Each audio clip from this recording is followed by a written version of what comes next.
Eh bien voilà, c'était la dernière conférence de presse pour Mario Draghi qui cédera à la fin du mois son fauteuil de président de la BCE à Christine Lagarde. Sans surprise, la Banque centrale a laissé ses taux directeurs inchangés et les investisseurs ont préféré se tourner vers les nombreux résultats d'entreprise avec des accueils divers, on va le voir. Le CAC 40 lui finit la séance en hausse de plus 0,55% vers les 5684 points. Aux États-Unis, on regarde les résultats aussi, on apprécie les bons chiffres de Tesla ou encore Microsoft, mais on s'inquiète des commandes de biens durables décevantes et le Dow Jones cède 0,17% à 17h40. Quand le Nasdaq grimpe de 0,6%. Allez, côté valeur, sur le marché français, Atos et ST Micro survolent les hausses du SBF 120. La croissance organique de la SS2I a accéléré au troisième trimestre à plus 1,8%.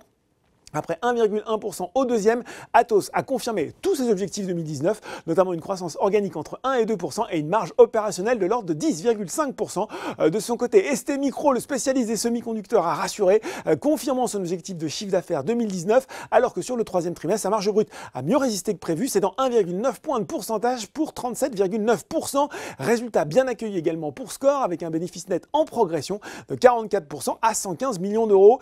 Bien placé également sur le CAC 40, le groupe d'Hyperlux Hermès, la croissance de ses ventes a même accéléré 15% à données comparables au troisième trimestre, au-dessus du consensus des analystes qui tablaient sur plus 11,6%. Côté baisse maintenant, on commence par l'accident du jour, sortie de route pour Europcar Mobility Group, moins 37% après un sévère avertissement sur résultat.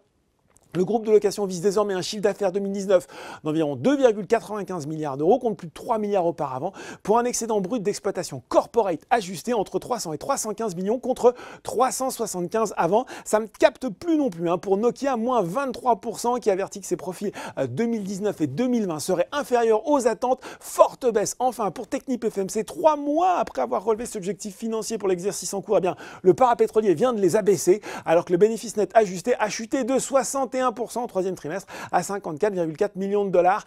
Alten est également à la peine. Le spécialiste de la R&D externalisée anticipe désormais une croissance organique 2019 de l'ordre de 10% contre 12,5% fin septembre.